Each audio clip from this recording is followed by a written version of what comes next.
Here we are, Phil, old chap, you old twat. What are you doing, sir? Bloody. You know what I mean? Yeah, very disappointed, Phil. Very disappointed in you, mate. Shouldn't be away yet, just. But here we are. For those of you who don't know me, well, it doesn't matter about me. For those of you who don't know me and Phil's relationship at one point, it was fairly father and son kind of thing.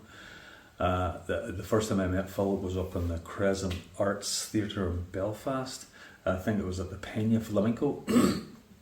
I was a lonely little guitar player looking for other people to play with, and I seen this thing in the Belfast Telegraph or something, and I thought, flip, I'm going to go up to this. Didn't know nobody, but I just went up, and I have to say, everybody made me very, very welcome, including John Flanagan and Gavin and Paul Mead and a few other peoples.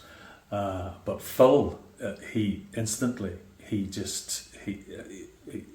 the two of us kind of attached ourselves to each other because his passion for the guitar and for flamenco guitar in particular was something that I had never witnessed before. It was quite remarkable, I have to say. I've never come across a human being who's so passionate about music. He's a very passionate person, aren't you, Phil, I think. And everything that he talked about always had a dramatic impact. It always had to have a tale of woe of some description. And within that half hour that I met him, he was Sean, mate, Sean, listen to this. And within half an hour, even if I was talking to somebody else, I felt a wee tap on the leg or on the arm or something, and he'd be going, son, listen to this. It was so dramatic, man. Everything. Every time he spoke to you, so dramatic. But yeah, and the two of us we just became really, really good friends, man. And we did a lot of work. He introduced me to a lot of flamenco stuff and that, and a lot of great flamenco players up in Belfast. So yeah, that's the story of Phil and I meeting. So, I mean, throughout that period, he really, I mean, I loved his flamenco playing. It was just, I just thought his rasses and stuff was just, they were remarkable. But he also loved my playing, and this piece here was, his favourite piece for me playing was Recuerdos de Alhambra. He was like, "Sure, mate, you play that, ooh yeah," and he would have went on and on and on, which is great. It's great for confidence boosting and that. However, for a lot of these, I developed a condition called dystonia or focal dystonia. So I can't play the Recuerdos de Alhambra no more, but I can play another piece that he absolutely adored, and it's the opening section of La Catedral by Agustín Barrios. And he used to, it was great. Now, the thing is, Phil was one of the first people to contact me when he discovered that I had focal dystonia, and he had to get down here to me. And it's, you know something, it was like, I could see the hurt that he had for me. And he was a remarkable fella. Don't get me wrong, you couldn't shut him up from time to time, yeah? I mean, in mid-conversation, I used to say to him, Phil, please, Phil, tell me the fucking short version of this story, man, because I haven't got the time to be listening to it. He just would have went on and on and on, just like I'm doing now. But anyways, this is a piece here that I think is quite fitting for Phil. He was a funny guy, and I loved him a great deal. And we just had so much fun together, man. So Here we go, the catedral.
See you, folks.